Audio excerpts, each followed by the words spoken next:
Agora a gente conversa com o Pedro Camarinha, ele que é pesquisador do CEMADEM, que é o Centro Nacional de Monitoramento e Alerta de Desastres Naturais. Pedro, obrigada por conversar com a gente. Uma boa tarde para você.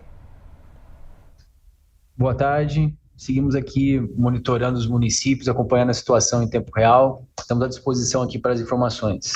Pedro, quero começar entendendo como é que funciona o trabalho de vocês nesse momento, agora que os desastres realmente já aconteceram, agora que é um processo de realmente rescaldo, entender o que aconteceu e quais os próximos passos a partir de agora, né? Como é que funciona o trabalho de vocês nesse momento, quando o desastre já aconteceu? Bom, nós seguimos monitorando não só essa região, mas como todas as outras do Brasil. O CEMADEM é responsável por monitorar mais de 1.000 municípios em todo o território.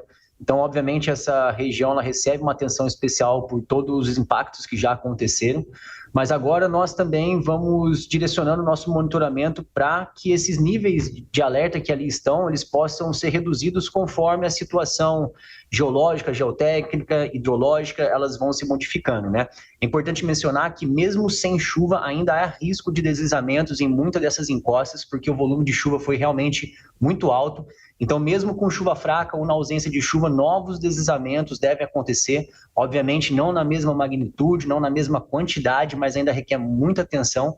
Então, nós aqui ainda vamos passando esse tipo de informação para a Defesa Civil Nacional, que articula com as defesas civis estaduais e municipais, para que esse cenário possa ser melhor esclarecido e as ações em campo também possam ser melhor direcionadas, né? A gente sabe que tem pessoas lá perto dessas regiões atuando, né, os bombeiros, defesa civil, para retirar pessoas que possivelmente possam estar nesses escombros, e elas também estão em risco caso algum outro evento venha a acontecer. Então, a previsão meteorológica mostra que a situação agora está bem melhor, não temos previsão de nenhum evento crítico, né? São chuvas fracas esperadas e ausência de chuva nos próximos dias, mas mesmo assim, ressalto que esse cenário ainda de instabilidade persiste e persistirá ainda por alguns dias nessas encostas. Então, por isso, o importante acompanhamento aqui, tanto do CEMADEM quanto dos avisos das defesas civis, e também aí para os turistas que estiverem nessas localidades respeitarem as interdições das estradas, porque no fim das contas isso traz resguardo, né? Traz sempre uma segurança para aqueles que ali trafegam. Ou seja, Pedro, a tendência é que pelo menos nas próximas horas a situação se normalize um pouco em termos de chuvas fortes realmente, mas a tendência é de que nas próximas semanas, nos próximos dias, as pessoas precisem ficar atentas, porque a tendência é de que chuvas fortes possam voltar, é isso? A gente não tem essa previsão para os próximos dias, tem algo mais tranquilo, mas por ser verão, nós também temos a possibilidade de pancadas localmente por toda essa região, por toda essa extensão, né? E qualquer chuva um pouco mais intensa, depois desse cenário que já aconteceu, pode ainda deflagrar novos tipos de impactos, né? Isso estou falando por um horizonte aí de 2, 3 dias, mas a partir aí de 5 dias, 7 dias, a previsão é outra, né? Ainda está um pouco longe para a gente falar disso, a gente pode ter novos acumulados, mas aí, nesse caso, é melhor a gente esperar um pouco mais para poder ter uma configuração mais concreta a respeito do que está por vir. Então, a gente pode dizer que para os próximos 2 dias deve chover menos, mas atentos ainda à possibilidade de pancadas bem pontuais, tá? Que não se compara com isso que aconteceu ontem, mas que, novamente, elas junto com toda essa chuva, né, uma chuva provavelmente recorde que aconteceu aqui, especialmente em Bertioga e ali na divisa com São Sebastião, podem causar novos deslizamentos.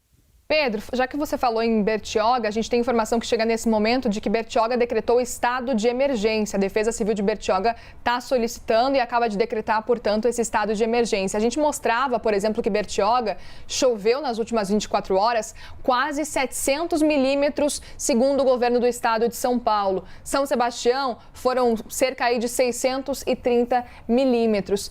Essa situação de chuva acima aí de 600 milímetros, é uma situação que vocês estavam prevendo já ou nem no monitoramento que vocês fazem continuamente era possível realmente prever que tudo isso de chuva iria realmente cair nesse período aí das últimas 24 horas?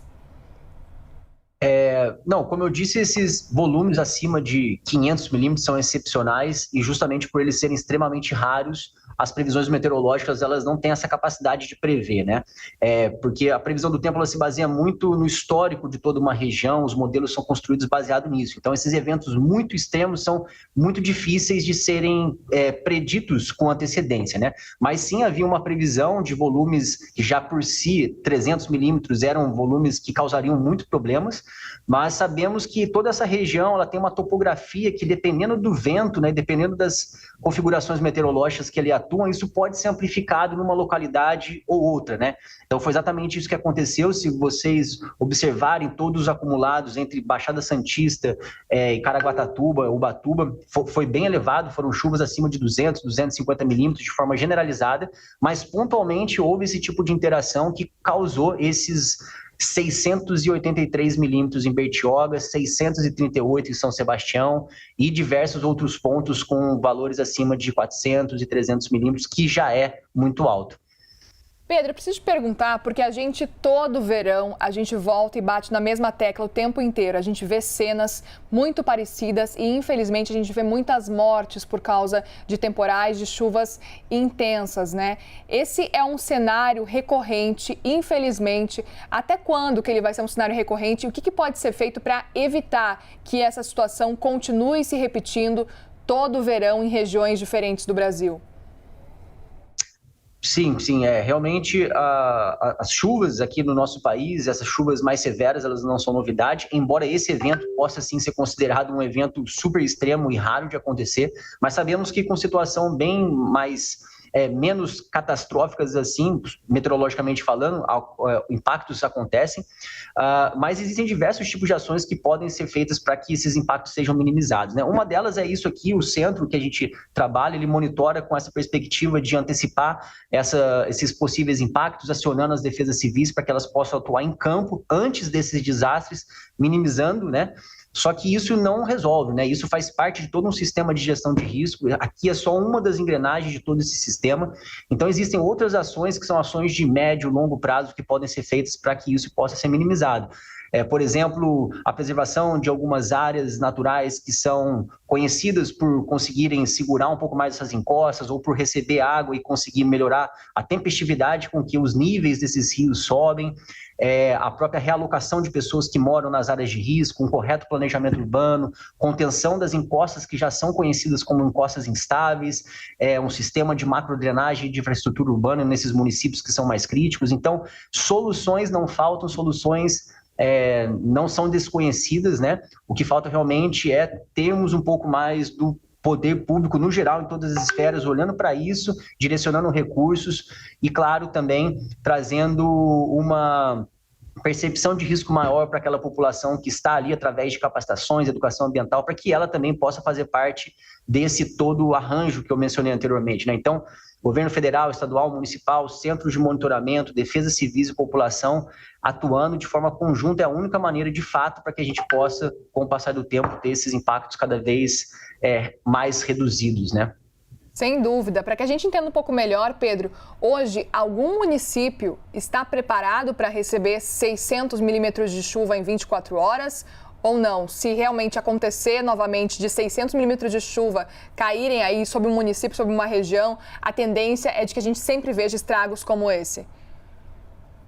Bem, a chuva por si só ela não vai causar o impacto propriamente dito, né? Existe sempre uma interação com a geografia daquela região, né? Então, uma região, por exemplo, que ela é muito plana e não é povoada, ela pode receber essa quantidade de volume que provavelmente os impactos serão muito pequenos, né? Como eu disse, aquele volume que caiu em Bertioga, os impactos ali foram bem menores que se, por exemplo, tivesse acontecido em Santos. Então depende de muitos outros fatores, não somente a chuva, para que eles aconteçam. Em outros municípios, uma chuva de 150 milímetros já seria necessária para causar alguns transtornos e até mesmo levar a alguns óbitos. Então, essa pergunta dos 638 milímetros talvez não seja muito boa, porque esse é um parâmetro extremamente alto, né? E realmente, a maioria dos centros urbanos do Brasil não estão preparados para isso. O planejamento urbano, ele prevê chuvas que acontecem com uma certa recorrência, mas essa é uma chuva que provavelmente tem uma recorrência de centenas de anos, ela é uma chuva realmente muito rara. Então, eu diria que essa chuva especificamente não teriam os municípios no Brasil preparados para lidar com ela, seja em termos de infraestrutura, né, ou seja também pela preparação, dado todo o cenário que esse tipo de chuva pode causar, sobretudo nos municípios onde esses riscos já são conhecidos. Então, realmente... Desculpe, pode continuar, por favor. Não, trazendo só o fato para que essa chuva de 683 milímetros que aconteceu ali em Bertioga, ela realmente é extremamente rara e não serve muito como parâmetro, mas de fato, boa parte dos municípios brasileiros não estão preparados ainda para eventos extremos. E para a gente entender um pouquinho melhor sobre esse cenário também, a gente está usando como comparação esses 600 e tantos milímetros de chuva em 24 horas, porque realmente é muito impressionante, né, Pedro? Mas queria entender um pouquinho mais sobre essa quantidade de chuva que caiu nas últimas 24 horas de modo geral. Como é que funciona para conseguir prever o quanto de chuva que pode realmente cair em um município, em uma região? Vocês, junto com a Defesa Civil, monitoram esse cenário e alertam, claro, para os municípios o que pode acontecer. Acontece que a gente percebe que a Defesa Civil, principalmente as prefeituras, foram pegas de surpresa. Foi muita chuva que aconteceu, né? Como que vocês conseguem controlar esse cenário? Bom, nós aqui trabalhamos com análise de risco que ela, vamos dizer assim, mistura tanto as previsões meteorológicas com condições de cada um dos municípios, de condicionantes tanto geológicos, geotécnicos quanto hidrológicos, mas também a exposição da população e da sua vulnerabilidade, né? Então, diferente de um centro de previsão meteorológica que só vai avisar sobre as chuvas, aqui a gente faz esse tipo de análise de risco que é relacionado com os desastres. Mas é importante mencionar que na quinta-feira o CEMADEM estava articulado com a Defesa Civil Nacional, o qual na sexta-feira se reorganizou novamente com as defesas civis municipais e locais, e nós avisamos, temos na nossa página publicado notas técnicas, boletins de previsão de risco na sexta-feira, novamente no sábado, avisando sobre esse cenário. Então, de fato, esses municípios estavam sabendo sobre a possibilidade de chegarmos a uma situação, não necessariamente como essa, por conta da peculiaridade dessa chuva, né? Mas muitas vezes o próprio município não tem capacidade de disparar ações em loco, né, para poder conseguir retirar as pessoas, para conseguir ativar os seus planos de contingência, e isso varia de localidade para localidade. Então, aqui nós trabalhamos com essa análise bem interdisciplinar, ela não é só focada na meteorologia, mas sim é o produto principal, né, que nós utilizamos para poder fazer esse tipo de previsão. Então, ao longo da semana, nós consultamos diversos resultados de previsões meteorológicas, conversamos com diversos institutos aqui do Brasil, com a própria Defesa Civil Nacional, para que todas essas tomadas de decisões forem feitas na tempestividade que elas podem ser feitas, né? A gente não consegue antecipar um desastre como esse com muita antecedência, não faria sentido a gente fazer um alarde há 10 dias atrás, porque nós sabemos que a chance de concretização para previsões muito longínquas é muito pequena. Então, isso foi feito de forma mais proeminente, de quinta a sexta-feira, só que cada município tem a sua capacidade, né, específica, e a gente nunca sabe exatamente onde vai acontecer, né? A gente dizer que o litoral norte, né, era uma área muito exposta, assim como a região da Baixada Santista, é algo que ajuda, mas somente ali no dia a dia, somente ali quase que na hora do evento, que dá para a gente saber pontualmente, por exemplo, né, se vai ser no Barra do Una, se vai ser mais para Bertioga, se vai ser mais para um bairro lá para Santos. Muito antes disso é realmente extremamente complexo, diria que quase nenhum lugar do mundo tem essa capacidade de prever esse tipo de desastre, não. Fernando Nakagawa vem participar aqui da nossa conversa e tem pergunta para você também. Obrigado, Muri. Pedro, eu queria te ouvir sobre um estudo que o CEMADEM fez em 2020 sobre o índice pluviométrico brasileiro. A média brasileira, segundo essa pesquisa, é de 1.495. Eu sei que é difícil falar em estatística em média, né? Especialmente quando a gente está diante de um fato extremo. Mas diante dessa média, o que a gente viu em Bertioga e São Sebastião nas últimas 24 horas é quase a metade da média nacional de um ano. As médias não dão para ser utilizadas aqui no Brasil, porque realmente temos contrastes de Amazônia, semiárido, região sul do Brasil, mas trazendo aqui para essa região, mais especificamente, a gente pode entender que 400, 300 milímetros é a média esperada para todo esse mês de fevereiro. Então, de certa forma, o que a gente pode dizer, para poder trazer a sua pergunta um pouco mais próximo do que é a realidade aqui dessa região, é que estavam previsto, né, mais ou menos um acumulado desse para o mês todo, ou parte dele, para um evento que aconteceria aí durante o final de semana, ou parte dele também. Então, alguns modelos mostravam 300, outros mostravam 150 milímetros, e os impactos relacionados a esses volumes, eles são completamente diferentes dependendo de cada uma das regiões.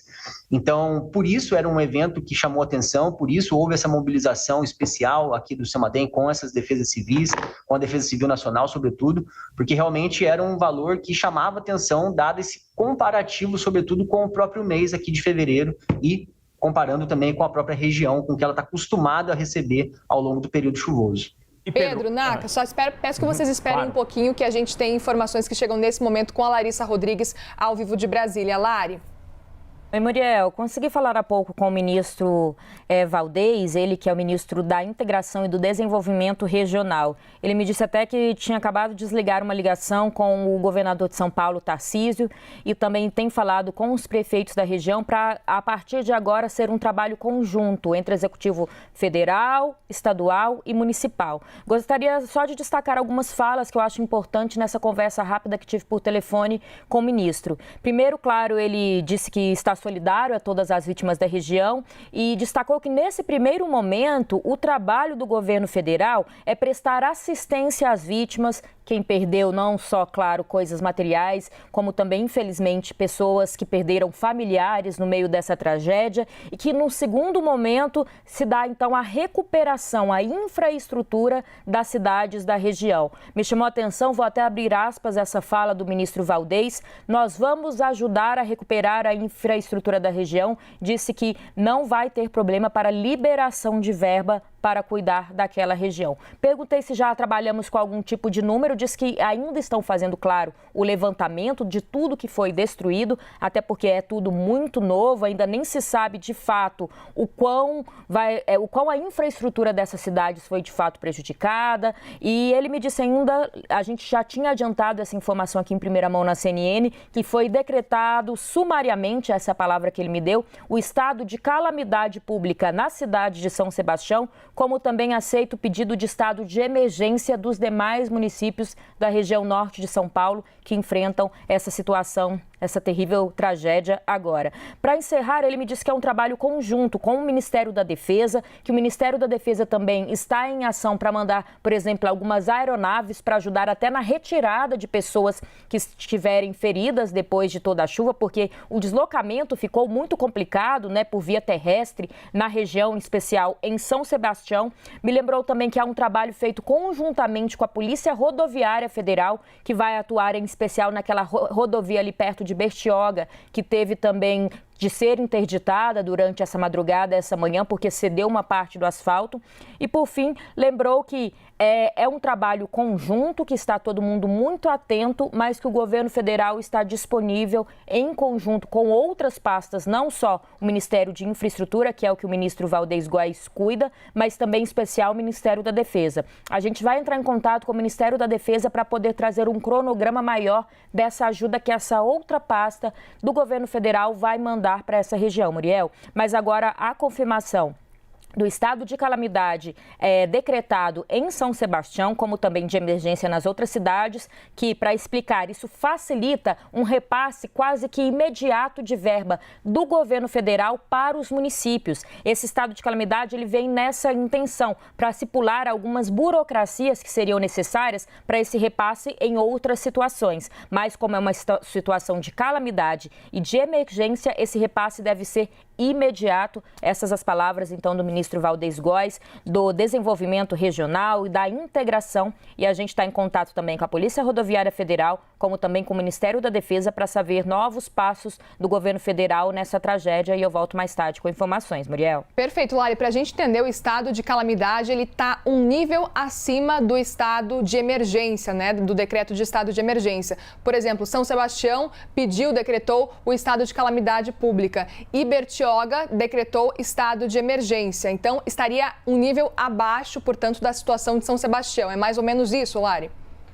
Conversando com o pessoal do Ministério, que eles me explicaram que o estado de emergência é quando há uma iminência de danos à saúde e também de qualquer tipo de problema aos serviços públicos. Ali em Bertioga, por exemplo, já está difícil esse acesso.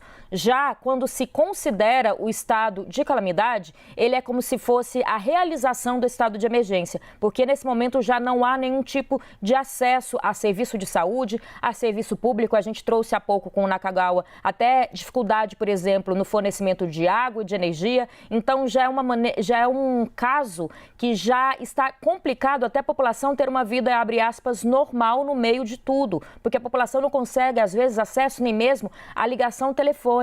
Há, por exemplo, alguns postos de saúde que não vão poder prestar assistência a quem precisa, porque também foram invadidos pela água, no caso de São Sebastião, por isso essa decretação do estado de calamidade. E também me lembrou o ministro da Integração, Valdez Góes, que vai ter essa parceria com o Ministério da Defesa para que até mesmo aeronaves possam ir até essa região, retirar a população que está desabrigada ou necessitando de algum cuidado médico por via aérea, já que em São Sebastião, em especial, está toda a cidade, as ruas tomadas pela chuva e se dificulta o acesso dos feridos até mesmo ao serviço médico. Obrigada, Lari. A gente segue por aqui com o Fernando Nakagawa, com a Larissa Rodrigues e também com o Pedro Camarinha, ele que é pesquisador do CEMADEM, que vem conversar com a gente também, está conversando com a gente para nos ajudar a entender um pouco esse cenário dessa chuva muito atípica que acabou caindo no litoral norte de São Paulo e também no litoral sul, mas principalmente no norte, nas últimas 24 horas. Naka, que tem mais perguntas. É isso, Naka?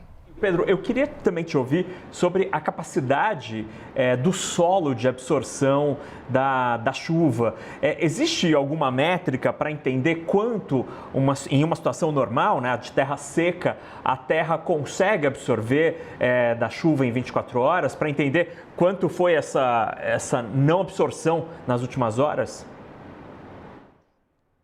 Bom, ótima pergunta, mas ela é extremamente complexa de responder. Isso depende muito de vários fatores, depende do nível de escoamento superficial de cada superfície, depende do tipo de uso, a floresta absorve de um jeito, uma região impermeabilizada recebe de outro, então existe uma complexidade grande em cima disso, O que a gente pode dizer é que nós trabalhamos com algumas métricas aqui dentro do CEMADEM, que elas são direcionadoras dos nossos alertas, porque a gente sabe que esses limiares, uma vez alcançados, eles causam um nível de probabilidade muito grande desses deslizamentos ou das inundações e enxurradas acontecerem.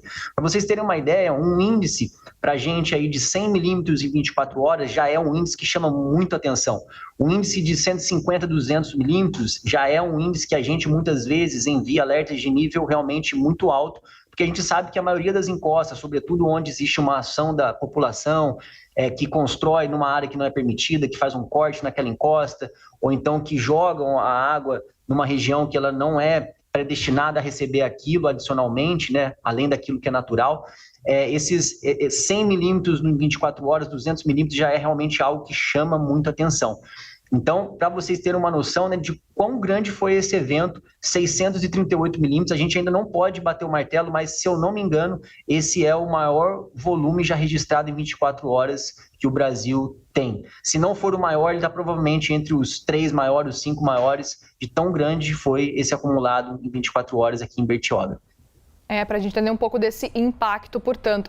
Ô Pedro, a gente fica sempre pensando no que pode ser feito para evitar que situações como essa se repitam, mas a percepção que a gente tem é de que cada ano está pior e cada ano acontece numa região do Brasil. O que a gente acompanha nesse momento, que a gente acompanha nas últimas 24 horas no litoral norte de São Paulo, pode estar relacionado, por exemplo, com mudanças envolvendo o aquecimento global? Olha, ainda é muito cedo para a gente falar sobre isso, mas um dos sinais da mudança do clima, por conta do aquecimento médio da temperatura global, é realmente a intensificação dos eventos extremos. Não só a intensificação, mas o aumento da frequência com que eles acontecem, Essa é uma área de estudo onde alguns pesquisadores aqui do CEMADEM trabalham, de outros institutos, como o INPE trabalha, eu tenho alguns estudos nessa área, e a gente sabe que, por exemplo, nessa região da Baixada Santista, existem alguns estudos que mostram realmente esse indicativo. Santos, por exemplo, tem um plano de ação climática que foi feito voltado justamente para essas possibilidades que essa mudança do clima traz, e a gente vê lá em Santos, por exemplo, que eventos que aconteceriam a cada 30 anos têm a tendência de acontecer mais recorrentemente, a cada 10 anos, a cada 7 anos. Então, a gente não consegue afirmar essa influência agora, mas provavelmente isso tem uma relação sim, porque realmente é um evento que a gente não tem, pelo menos na história do CEMADEM dos últimos anos, registro, né, de um evento tão severo quanto esse, e com uma abrangência espacial também muito grande. Isso é importante mencionar, um evento que tem ali a sua abrangência que vai desde a Baixada Santista até Ubatuba, ele foi realmente significativo em termos de volume e da sua abrangência como um todo. Então, é difícil afirmar, porque esse é um estudo que requer toda uma análise histórica, né? Mas provavelmente temos uma influência disso. Mais importante mencionar que nós estamos ainda no finalzinho de Laninha, que tem uma interferência no clima aqui da região, trazendo um pouco as chuvas um pouco acima da média, intensificando as frentes frias. Então, é difícil bater o martelo, mas existem alguns indicativos sim de que pode haver esse tipo de influência das mudanças do clima pelo aquecimento global. Naka. Pedro, eu aqui caçando na internet, achei aqui o boletim anual de precipitação no Brasil do ano de 2020 produzido por vocês aí do CEMADEM, e aí há uma informação aqui que eu queria checar ao vivo contigo. O documento diz que na história brasileira, a maior precipitação máxima diária foi registrada no município de Itaguaí, no Rio de Janeiro, quando foram coletados 294 milímetros de chuva em 24 horas. Se este dado estiver correto, então a gente teve um novo recorde muito longe de qualquer outra marca. No caso do litoral paulista, a maior marca aqui, segundo esse documento, é de 277 milímetros na cidade do Guarujá. Bom, preciso dar uma olhada nesse documento, mas se for do CEMADEM, o CEMADEM existe desde 2011, provavelmente isso se refere à série histórica de 2011 até aqui. Mas a gente sabe que o ano passado tivemos um grande evento em Petrópolis, na verdade, 2 grandes eventos meteorológicos em Petrópolis, e essa questão da maior chuva histórica, ela veio à tona, né? Se não me engano, o segundo evento que aconteceu em Petrópolis em março, choveu em torno de 530 milímetros em 24 horas. E naquela época mencionou-se que aquele teria sido o recorde, então, de chuvas em 24 horas no Brasil. Não tenho certeza, porque nós temos diferentes fontes aqui no Brasil. O CEMADEM possui a maior rede de pluviômetros espalhados pelo Brasil, mas nós temos outros parceiros como o INEMET, como a ANA, que é a Agência Nacional de Águas, fora as instituições estaduais.